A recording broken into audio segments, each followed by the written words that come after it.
कहा जाता है अमावस की रात जो जमीन के नीचे दबी होती है वो भी सांस लेने लगती है। उत्तराखंड के पहाड़ों में बसा एक छोटा सा गांव है भैरव खाल। दिन में ये गांव बिल्कुल आम लगता है। लोग हंसते बोलते हैं, बच्चे खेलते हैं और जिंदगी सामान्य चलती है। लेकिन जैसे ही अमावस की रात आती है पूरा गांव दरवाजे बंद कर लेता है। कोई बाहर नहीं निकलता। गांव के बाहर है एक पुराना श्मशान, उसके पीछे खड़ा है सैकड़ों साल पुराना पीपल का पेड़ और उसकी जड़ों के नीचे दबी है एक इंसानी खोपड़ी। गांव के बुजुर्ग कहते हैं अमावस की रात उस खोपड़ी की आंखों में आग जलती है। जिसने उसे देख लिया उसकी किस्मत बदल जाती है। कुछ लोग अचानक अमीर बन गए, कुछ लोग रातों रात पागल हो गए और कुछ फिर कभी दिखाई ही नहीं दिए। शहर से आया अजय इन बातों पर हंसता था। उसे ये सब अंधविश्वास लगता था। गांव वालों का डर देखकर उसने ठान लिया मैं खुद अमावस की रात स्मशान जाऊंगा और सच सामने लाकर रहूंगा।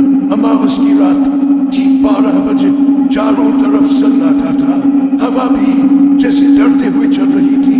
अजय टॉर्च लेकर स्मशान पहुंचा। पीपल का पेड़ अजीब तरह से कराता हुआ हिल रहा था। उसने पेड़ की जड़ों के पास जमीन खोदनी शुरू की। तभी ठक ठक ठक मिट्टी के नीचे से आवाज आई। अजय का दिल जोर जोर से धड़कने लगा। जैसे ही खोपड़ी बाहर आई उसकी खाली आंखों में लाल आग जल उठी।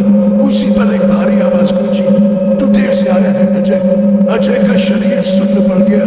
उसने अपना नाम किसी को नहीं बताया था। खोपड़ी बोली, सालों पहले गांव के पाप छुपाने के लिए एक निर्दोष आदमी की बलि दी गई थी। उसकी आत्मा को उस खोपड़ी में बांध दिया गया।